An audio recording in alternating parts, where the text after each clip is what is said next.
요한복음 17장 3절이 정말 중요해요. 우리가 예수 믿고 구원받았고 영생 얻었거든요. 그 영생, 영원한 삶이 뭐냐는 거예요. 바로 여러분 참 하나님, 유일하신 아들 예수 그리스도, 그분을 아는 것이고, 여러분 하나님이 예수님을 보내셔서 우리에게 영원한 생명을 주신 것이에요. 그러니까 여러분 예수 잘 믿으시기를 축복합니다. 신앙은 딴 데 있지를 않아. 요한복음 17장 3절에 있는 거예요. 이만큼 성경에 엑기스. 우리 요한복음 3장 16절 자꾸 엑기스로 생각하는데 당연히 그것도 엑기스죠. 그러면 우리가 왜 예수님을 믿어요? 영생을 얻기 위해서. 영생이 뭐예요? 참 하나님을 아는 거예요. 예수 그리스도를 아는 거예요. 그러니까 주님과의 깊이가 우리의 신앙의 깊이임을 우리가 알아야 되겠죠. 우리가 스가랴서를 계속 보고 있습니다. 스가랴서가 왜 우리에게 계속 도전을 주고 있어요? 하나님과 이스라엘 백성의 관계가 자꾸 깨지는 거예요. 지금 바벨론 포로 70년 생활을 하고 있는데 그들이 돌아왔는데도 아무것도 없어. 하나님의 은혜를 베풀었는데도 아무것도 없어요. 예루살렘은 황무해져 갖고 성전은 없게 되고 이스라엘 백성이 자꾸 힘이 빠져 있는 거예요. 그래서 선지자를 통하여서 우리 먹고 살기도 바빠 죽겠는데 성전 지으라고 그러죠. 하나님이 돌아온다고 그러죠. 하나님이 다시금 회복한다고 그러죠. 그런데 현실은 어때요? 그렇질 않아요. 그래서 선지자를 보내어서 현실이 비록 어려워도 유일하신 하나님을 어떻게 해야 돼요? 바라봐야 되고 하나님의 말씀을 들어야 되고 성전 건축, 스룹바벨 총독을 보내가지고 제2의 성전을 지켜 하면서 성전의 회복은 단순히 템플의 회복이 아니라 하나님과의 관계 회복이다. 그리고 성전의 회복 때 이루어질 일들, 북이스라엘 남유다 돌아오게 할 것이다. 이 표현을 에브라임이나 여러분 또 요셉 지파나 북이스라엘 남유다 같은 표현을 지금 쓰고 있는 거예요. 그러면은 계속해서 이 회복을 이야기하고 스가랴 선지자를 통하여 격려를 이야기하고 그 내용 가운데 1장부터 8장은 환상을 통해서 그들에게 꿈을 주는 거예요. 왜요? 하나님의 설계도를 보여주는 거예요. 내가 너희를 이렇게 회복할 거야. 성전이 회복되는 그날 이러한 일이 벌어질 거야. 성전 회복과 함께 참 성전 되신 예수님이 오실 거야. 그 예수님은 초림제로 오실 거야. 그리고 그 예수님은 재림제로 오실 거야. 그때의 성전이 회복되고 이스라엘은 회복되고 열방이 회복되고 하나님께서 다시금 오시면서 영원한 하나님의 도성을 이야기하고 있는 장면을 보게 되는 것이죠. 그래서 구체적으로 이제 9장부터 14장까지는 구체적으로 스가랴를 통해 설명을 하는 거예요. 그날에 이루어질 일들. 그래서 우리가 좀 쉽게 이야기하면 예루살렘 성전은 단순한 제2의 성전만 이야기하는 것이 아니라 참 성전 예수 그리스도가 오심으로 말해 초림주 예수 그리스도를 놓아서 구원의 역사가 일어나고 재림주 예수 그리스도를 통하여서 여러분 다시 한번 온전한 하나님의 나라가 완성됨을 이야기를 하는 거예요. 그 사이에 벌어지는 징조가 있는데 열방의 복음이 전파될 뿐만 아니라 망했다고 했던 북이스라엘 역사 속에 살았거든요. 그런데 돌아난대, 살아난대요. 이걸 가리켜서 에브라임 지파, 요셉 지파라고 이야기하는 거예요. 남유다는 베냐민 지파와 함께 어떻습니까? 남유다를 이룬 거잖아요. 북이스라엘 10지파가 여러분 북이스라엘 이룬 거 그걸 에브라임 지파라고 하고 요셉 지파라고 이야기를 하는 거예요. 그러면은 지금 말세에 벌어진 일들은 뭘 봐야 되느냐? 전 세계에서 이 말씀이 이루어지고 있다는 거예요. 2500년 전에 스가랴 선지자를 통해 예언한 이 내용이 지금도 이루어지고 있다는 것을 우리가 봐야 되는 거예요. 그냥 단순히 중동 전쟁이다, 단순히 지금 여러분 어떤 그 가자 지구에서 벌어지는 전투다 이렇게 봐서는 안 되는 거예요. 오늘 성경에 보면은요 구체적으로요 그 지명이 나와요. 여러분은 화들짝 놀래요. 지금 한 번 읽어서 그렇지 우리 암송하는 것처럼 한 3번만 읽어보면 어머나 레바논도 나오고 어머나 지금 전쟁이 일어난 지역도 나오고 구체적으로 나와요. 왜 그러느냐? 그 땅이 작아요. 그런데 전 세계에 흩어졌던 디아스포라 유대인들이 돌아오는 그날에는 어떻게 되는 거예요? 거할 곳이 없어요. 그래서 오늘 본문에 보게 되면은 지금 거하고 있는 이 레바논 땅을 비롯해 주변의 땅을 차지하게 하신대요. 전쟁을 일으켜서. 이거를 여러분 그냥 성경에 기록되었는데 우연이다 그렇게 보면 안 되는 거죠. 우리의 역사관은 뭐예요? 하나님이 말씀하신 것을 이루는 신실함을 믿고 있잖아요. 모든 것은 하나님이 주관하는 걸 믿고 있잖아요. 그러면 신앙의 눈으로 보게 되면 스가랴 선지자의 예언이 이루어지고 있음을 우리는 지금 볼 수가 있게 되겠죠. 그래서 오늘날 참 두렵고 떨림을 보게 되는 겁니다.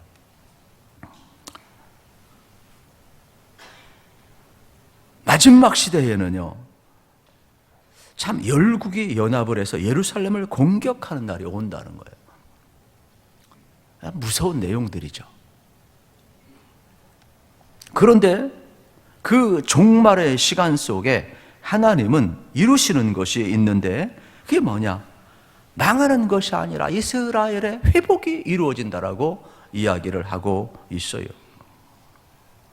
그러면서 예수님이 초림제로 오셨고 다시금 재림제로 오셨을 때 일어나는 그 회복의 과정을 뭐라고 표현하느냐? 전쟁을 위하여 준비한 준마와 같이 이스라엘을 강하게 하리라 그런 거예요.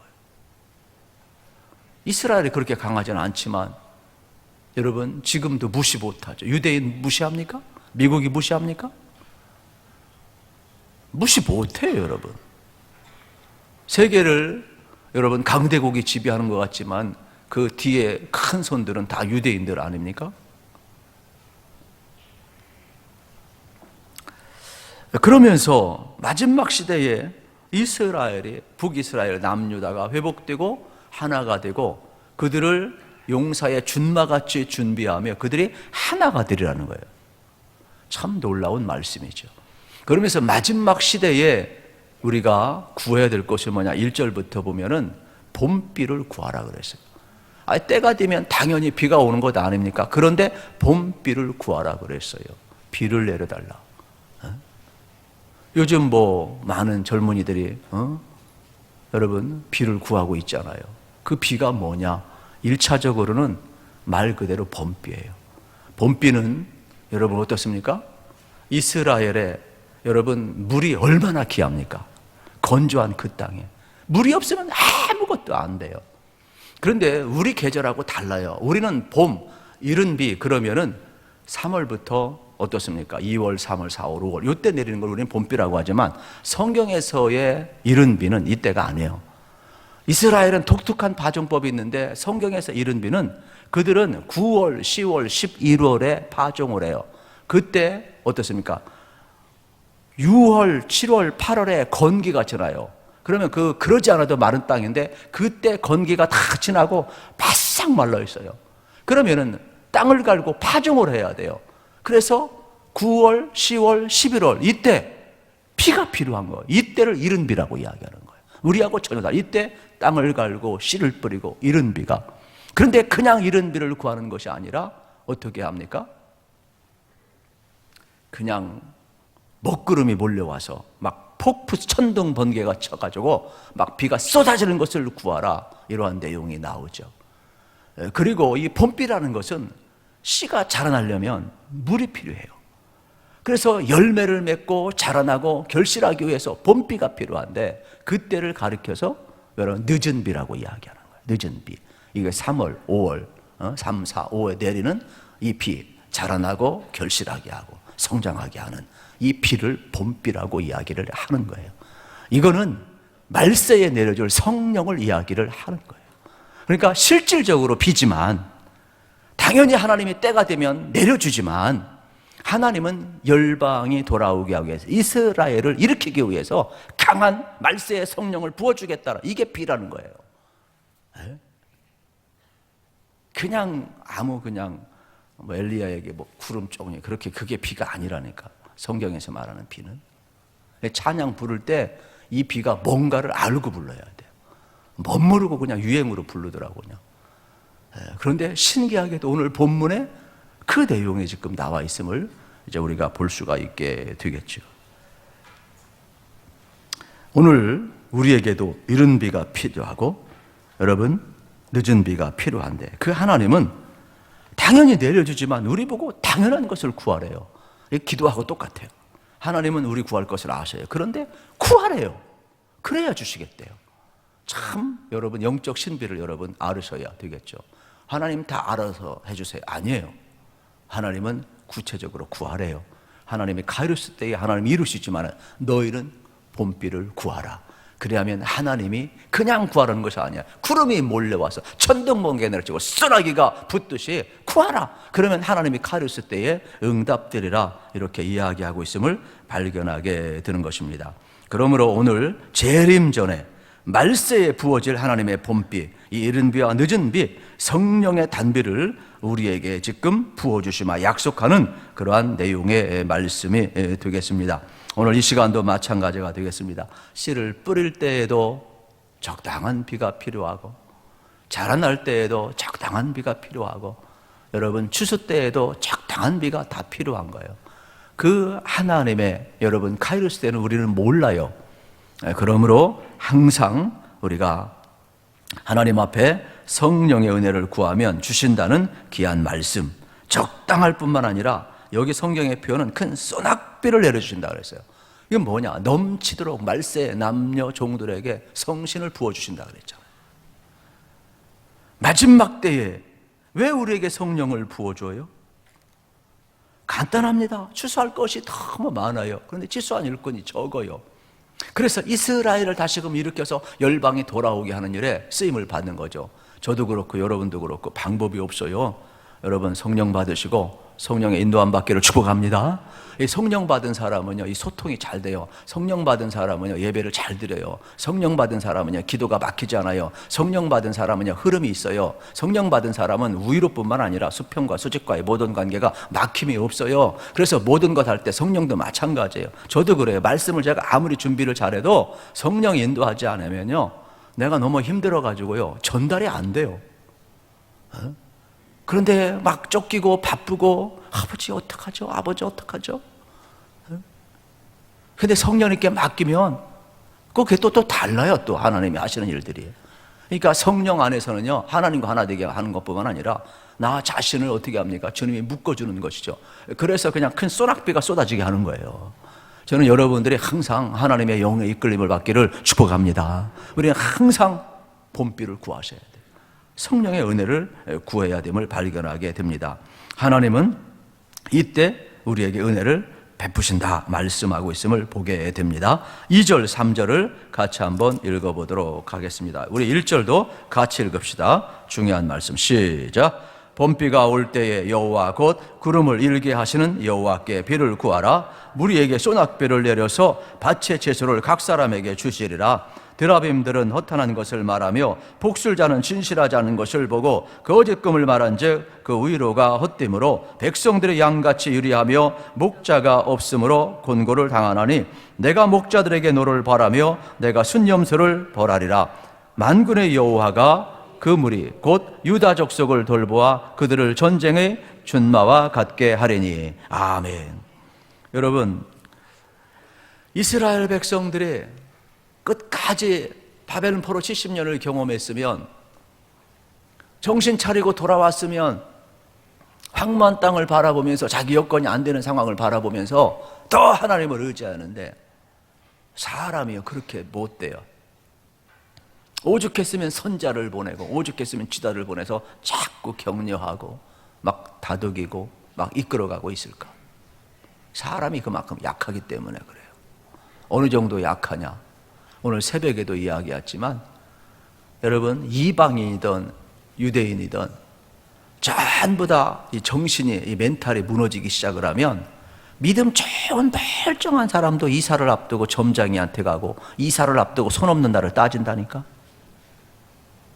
에? 이상해요. 그래서 여기에 뭐라고 그랬어요? 드라빔, 복술자, 거짓금을 말하는 자 찾아가서 위로받으려 한다.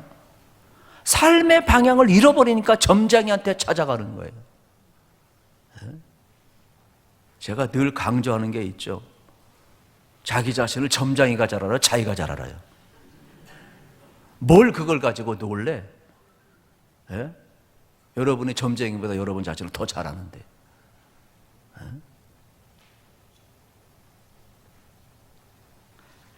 불안하니까.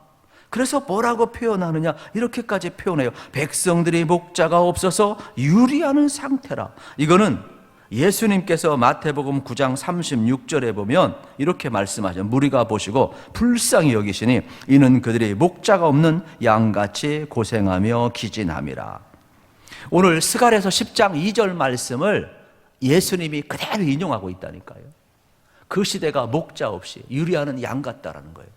그래서 사람이 삶의 방향을 잃어버리니까 헛된 드라빔이나 헛된 점쟁이들이나 거짓된 꿈을 이야기하는 사람들이나 불안하니까 걸어가는 거예요. 우리 한국교회도요, 한때 여기가 용하다, 저기 뭐 예언의 은사 받았다 했던 짓 얼마나 많이 했는지 몰라요. 은사주의자들. 내 기가 막혀가지고 그게요 한 80년대부터 그랬어요. 80년대부터 아직도 정신 못 차리는 사람이 얼마나 많은지 몰라요. 예수님이 계시고 여러분 성경이 있는데 뭘 예언의 은사예요? 뭘 예언의 은사예요? 거짓된 헛된 자들, 허망한 자들, 뭐 특별한 자들. 성경이면 충분하지. 따라서 합시다. 성경이면 충분합니다. 우리가 축복으로 빌어주는 거야 좋은 거지만은 무슨 차이가 특별 계시받아. 한때 있잖아요. 아주 유명한 타 교단에 여러분 제 교수가 있었어요. 저도 얼마나 좋아했는지 몰라요. 그런데 이분이 이제 막 은혜가 임하고 성령이 임하고 막 잘 되다 보니까 저도 막 신학생 때 그냥 철야했거든요. 일부러. 그래서 그 목사님 밑에 가서 얼마나 철야를 많이 했는지 몰라요. 막 그냥 우리 막 떼거지로 몰려가가지고. 그런데 어느 날부터 갑자기 직통계시를 이야기하는 거예요. 마음이 아프더라고. 지금 하나님이 말씀하신다고. 아무개 집사 일어나. 하나님께서 말씀하시는데 회개할지어다. 막 이러는 거예요. 막. 그리고 또 하나님 지금 말씀하시는 이렇게 헌신하십시오. 막 이러는 거예요. 뭐 틀린 건 아니지만은 또 맞은 것도 아니더라고. 그때는 내가 이 정도 성숙하지 못해가지고 되게 힘들었어요. 아닌 게 아니라 여기 가다 보면은 선한 무슨 큰 교회, 그 교회에 그거 세운 거예요. 그분이 세운 거예요, 여러분. 그리고 나서 유 아무개 목사가 후임자로 간 거예요, 여러분. 전혀 모르는 것처럼 궁금해하시는데 여러분 다 아는 내용이에요. 아주 유명한 교회예요. 그런데도 그렇게 이야기를 하는 거예요. 그게 아니죠, 여러분. 지금 사람이 허망하면 자꾸 지푸라기 잡는 심정으로 무슨 뭐 예언의 은사인 사람, 신유의 은사 있는 사람, 뭐 특별한 사람 이렇게 찾는데 제발 그러지 마세요. 예수님이 목자, 예수님이. 아멘. 예수님이 목자예요. 담임 목사도 여러분 다 못해요. 그래서 부목사가 있는 거고 장로님들이 있는 거고 구역장이 있는 거고 참 목자는 예수님밖에 없어요. 너무 사람 앞에 목숨 걸지 마세요. 절대로 실망하지 마시고 목자는 예수님밖에 없어요.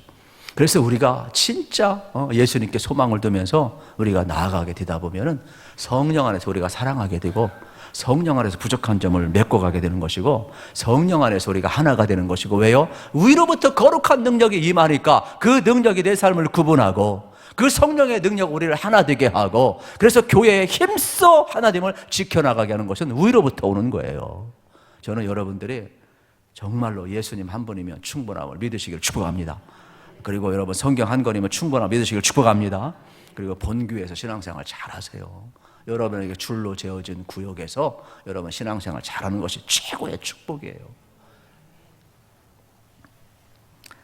그러면서 목자 없는 양같이 유리하는 백성들의 이 모습을 예수님이 그대로 인용하고 있는 모습을 보게 됩니다. 참 목자가 없으니까 드라빔, 복술, 점쟁이. 그래서 목회자가 어려운 거예요. 목회자들은 다른 것 아무리 잘해도 의미가 하나도 없어요. 근데 말씀을 계속 공급해야 돼요. 양들을 계속 꼴을 공급해야 돼요.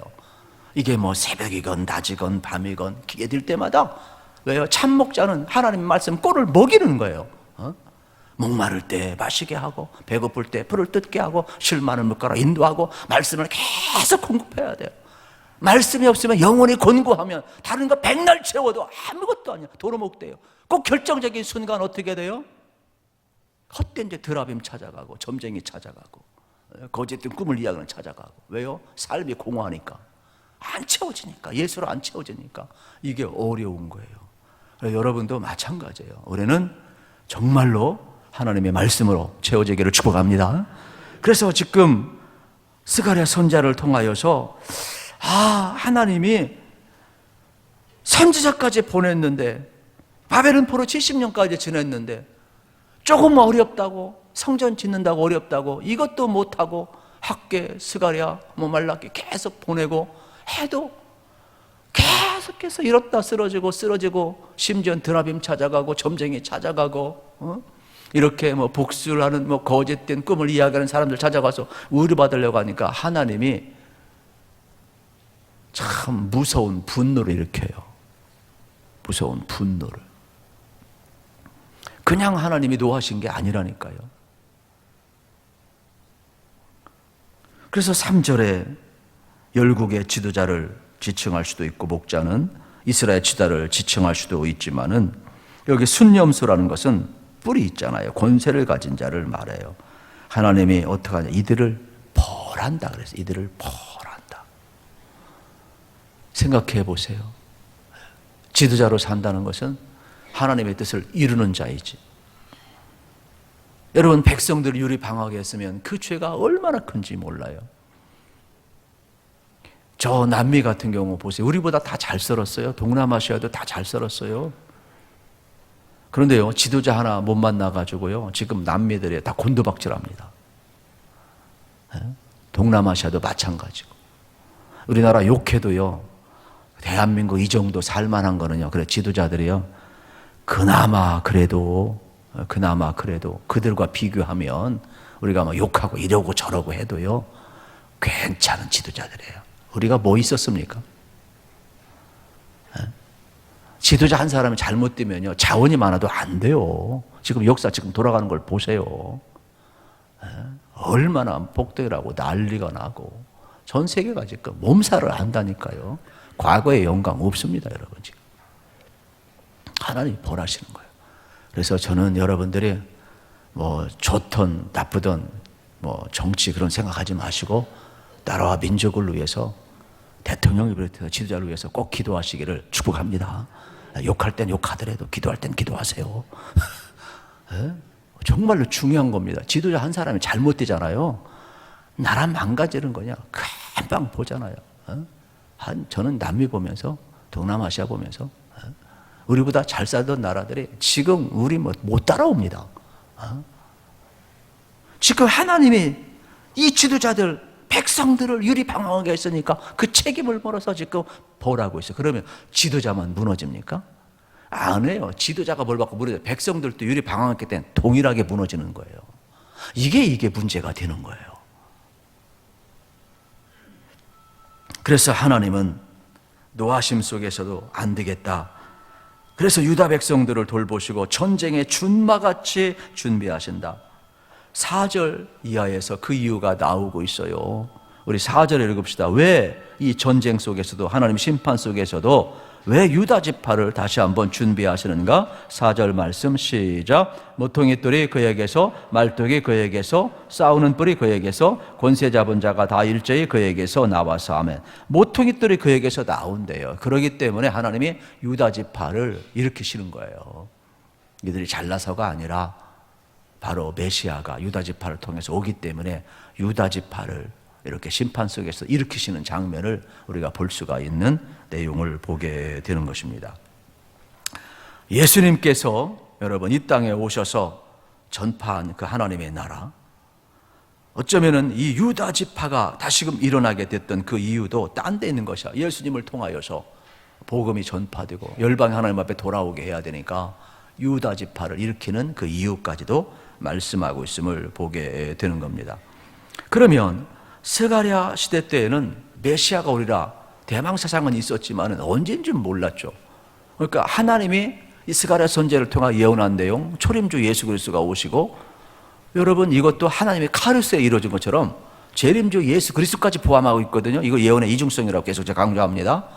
그러면 그때도, 재림 때도 하나님이 카르스 때인 거 모르는 거예요.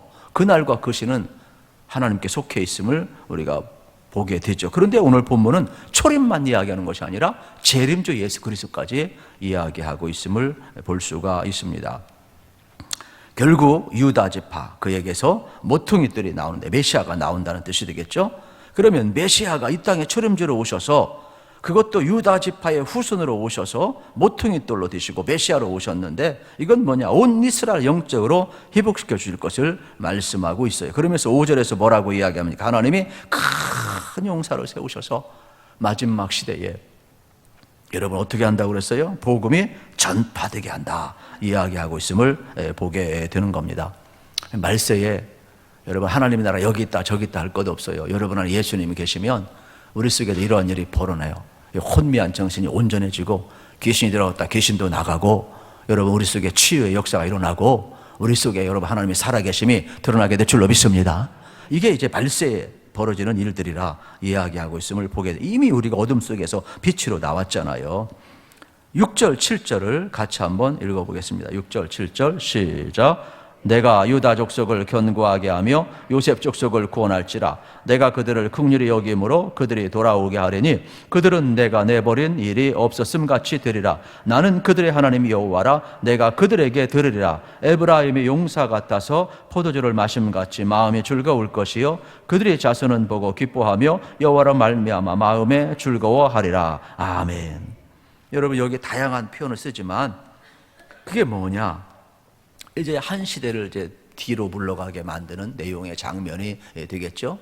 그러니까 이제 5절까지 내용하고 6절, 7절의 내용은 이 시대적인 차이가 좀 있는 내용의 말씀이 되겠습니다. 하나님께서 유다 지파를 구원하는 것은 거기서 끝나는 것이 아니라 동시에 요셉 지파, 에브라임 지파, 북쪽 10지파를 동시에 구원하시기 위함이라 말씀하고 있죠. 저는 이제 구약을 강의했을 때 이게 뭐 아수르에 있어 그렇고 막 북이스라엘 사라졌는데 완전히 사라져거든요. 흩어져 버리고 남유대 다 편입되거든요. 그리고 역사 속에 사라졌다 제가 이렇게 설교를 했거든요. 근데 스가랴서를 보니까 하나님은 그 사라진 것 가운데 속에서도 일으키시더라고. 그러니까 우리가 볼 땐 북이스라엘 남유다 갈라지는데 하나님이 볼 땐 동일하게 택한 선민이에요. 이래서 하나님이 회복하시는구나. 그래서 7절에서는 에브라임, 북쪽의 10지파, 요셉 같은 말이라고 제가 계속 이야기합니다. 상징적인 말인데 돌아오게 하리라. 그래서 이 알리야 운동을 여러분에게 이미 말씀을 드렸어요. 1948년 여러분 세계대전이 끝나고 이스라엘이 돌아왔어요. 세계사에서는 그 당시 영국이 지배하고 있었고 영국이 그런 결정을 했다 이야기하지만 저는 그렇게 보질 않아요. 그건 세계사의 흐름이고 하나님께서 스가랴를 통해서 예언하신 이 말씀이 성취되는 그러한 시간들이에요. 실질적으로 우리는 이 내용을 잘 알고 흩어졌던 여러분 전 세계 이스라엘 백성들이 이제 유다 지파뿐만 아니라 각각 12지파가 회복되는 장면을 이제 볼 수가 있게 되겠습니다. 그래서 요셉 지파, 에브라임 지파, 북쪽 10지파도 돌아온다. 그러면서 그들이 뭐라 그래? 여호와로 말미암아 즐거워하며 기뻐한다. 이러한 내용의 말씀이 되겠죠. 그러면서 마지막 시대에는 이스라엘이 돌아오는 징조만 있는 것이 아니라 그들이 하나님 앞에 기도하면 들어준대요. 여러분 통곡의 벽 아시죠? 그들이 뭘 기도할 것 같아요?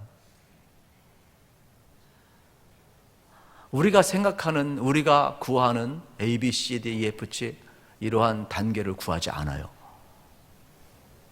그들은 통곡의 벽에서 뭘 구하느냐? 이 약속의 말씀을 붙들고 선자로서 약속한 말씀, 이 말씀이 그대로 이루어지길 원합니다. 하나님이 가르칠 때가 임하고 이런 기도를 해요. 우리 기도하고 달라요. 지금도 그렇게 한다니까요. 그 통곡의 벽 앞에서. 그러니까 그들을 무시해서는 안 되는 거예요.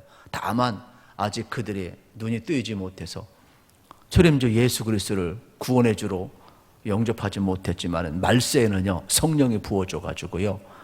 왜요? 그들을 일으켜야 되기 때문에. 그래서 지금도 유대인 가운데 예수 믿는 사람이 많아지는 이유가 그런 거예요. 얼마나 많은지 몰라요. 각처에서 돌아오고 유대인은 1600만 명이거든요.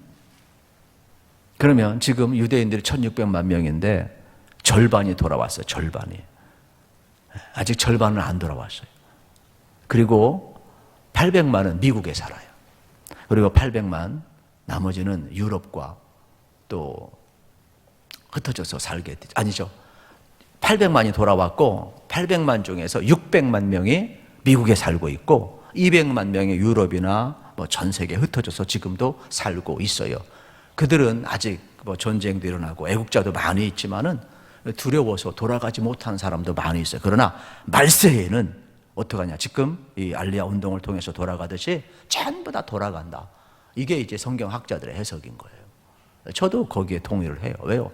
오늘 말씀에 그대로 써 있어요. 그냥 뭐 굳이 해석이 필요하지 않은 말씀이에요.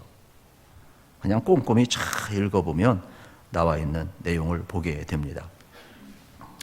그리고 지금은 다 예수님을 모르지만 이들이 이제 모퉁이 돌 예수님을 모시는 날이 오고 예수님 재림하기 전에 일어난다. 이러한 내용이 이제 6절, 7절의 내용의 말씀이 되겠죠.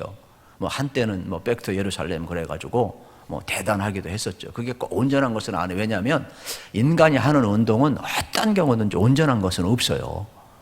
이게 우리도 그렇잖아요. 여러분, 우리 한국에 끝까지 겸손해야 돼요. 그래서 처음엔 다 성령의 역사, 다 이단으로 빠진 뭐 박태선을 비롯해가지고 전부 다 얼마나 성령이 충만하고 병든 자 낫기도 하고 뭐 물만 모셔도 막 선지자처럼 그런 일이 나타나죠. 그런데 자기가 예수의 자리에 오를 때부터 이단이 되는 거예요.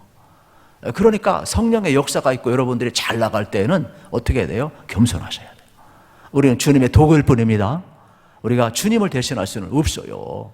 그러니까 예나 지금이나 말세에 얼마나 하나님이 급하시면 막 남종과 여종의 성령을 부어주는 거예요. 오늘도 우리가 막 기도하면 막 우리 막 가슴이 뜨거워지고 하나님과 교통을 나누고 진리의 말씀을 밝게 알게 되고 우리 속에도 8절부터 12절은 하나님이 이스라엘 백성들에게 어떻게 하냐? 번성케 해주시겠다. 그러니까 재림 직전에 일어난 일들, 전 세계에 흩어졌던 이스라엘 백성들을 불러 모으겠다라. 번성케 한다. 우리 10절만 한번 확인해 볼까요?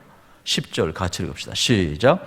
내가 그들을 애굽 땅에서 돌아오게 하며 그들을 아수르로부터 모으며 길르앗 땅과 레반으로부터 그들을 이끌어 가리니 그들이 거할 곳이 부족하리라. 아멘.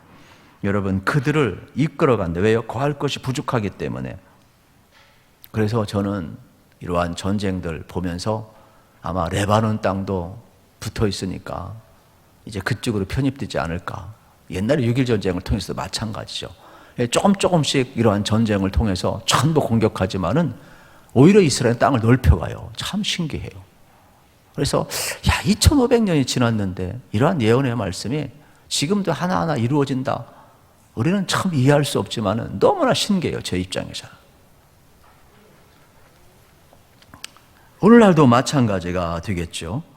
그래서 하나님께서 오늘도 일하시고 재림 전에 예수님이 하실 일, 하나님이 하실 일들을 우리는 지금 볼 수가 있게 되겠습니다. 그러면 못 돌아오는 800만 명도 언젠가는 이제 다 돌아오게 되겠죠. 그래서 그들이 이제 요르단을 땅, 또 레바논 땅 또 주시겠다고 오늘 본문은 약속을 하고 있는 장면을 볼 수가 있게 되겠습니다. 그러면서 11절은 뭐라고 이야기하느냐? 이렇게까지 이야기를 합니다. 내가 그들이 고난의 바다를 지날 때에 바닷물결이 치리니 나일의 깊은 곳이 다 마르겠고 아수르의 교만이 낮아지겠고 애굽의 규가 없어지리라. 고난의 바다를 이제 지나게 되는 거죠. 참 이스라엘은 고난 빼면 말할 수가 없어요. 왜 그런 줄 아세요? 제가 구약을 이제 새벽마다 강의하면서 발견한 건데 그게 뭐냐면은 이런 거예요. 하나님이 애굽에 430년 동안 노예 근성을 빼기 위해서 광야 40년을 지냈잖아요. 얼마나 훈련시켰어요. 하나님의 그 애증이 광야 40년에 다 녹아 있어요. 이스라엘 백성은 그들 농사진 게 안 해요. 만나와 메추라기를 먹었어요. 위로부터 공급을 받았어요. 하나님의 은혜를 경험했어요. 그리고 노예 근성을 다 뿌리 뽑았어요. 고난 속에서 40년 하나님이 함께함을 보여주었어요. 그리고 가나안에 들어가자마자 입구에서 만나와 메추라기 끊어졌어요. 그러면 실전에서 가나안에 살아갈 때 가나안 땅에서 어떻게 살아갔어요? 광야 생활을 기억해야 돼요. 우리의 양식의 공급자는 하나님의 것을 기억을 해야 되는데 광야 생활 가나안에 들어가서는 광야 생활을 잊어버렸어요. 그리고 가나안 땅에 있는 바알신을 섬기기 시작한 거예요. 그러면서 어떻게 하는 거예요? 햇빛을 주시고 비를 내려주시는데 농사를 짓고 그들이 땅의 수산을 먹다 보니까 하나님을 잊어버리는 거예요. 분명히 하나님 먹여주시는데 가나안 땅에 와보니까 우상을 숭배하고 바알이 먹여준다고 그러네, 뭐 바알이 비를 내린다고 그러네. 그러니까 이스라엘 백성들이 어떻게 되는 거예요? 잃어버린 거예요, 우리 공급자가 하나님인 것을. 그래서 하나님이 하도 기가 막혀가지고 하나님을 잊어버렸기 때문에. 알겠습니까? 바알이 너희들의 공급자가 아니라는 걸 알려주기 위해서 이러한 고난의 바다를 지나가게 하는 거예요. 오늘 우리도 마찬가지예요. 설령 우리가 고난의 바다를 지나간다면 깨달으셔야 돼요. 하나님이 나 다시금 사랑하셔서 회복하시고, 우리 이스라엘 역사 속에 사라진 이들을 회복하자는 역사 우리는 보았잖아요. 어떻게 2000년 역사 속에서만이 이스라엘이 회복되고 또 앞으로 주님 재림하신 그날 모든 여러분 택한 백성이 돌아오겠어요. 우리도 마찬가지죠. 고난의 바다를 지난다 할지라도 하나님은 하나님을 의지하는 자 살려주실 줄로 믿습니다. 그러므로 유대인들은 더욱더 하나님을 의지하고 결국 본토로 돌아올 것이다 하나님이 약속하는 장면이 오늘 결론이 되겠습니다. 저는 2500년 전에 예언했던 이 스갈의 예언이 오늘도 이루어지고 있음을 여러분 바라보시면서 하나님의 말씀은 반드시 이루어진다, 이 말씀 믿으시고 여러분 끝까지 말씀 붙드시고 승리하시기를 축복합니다.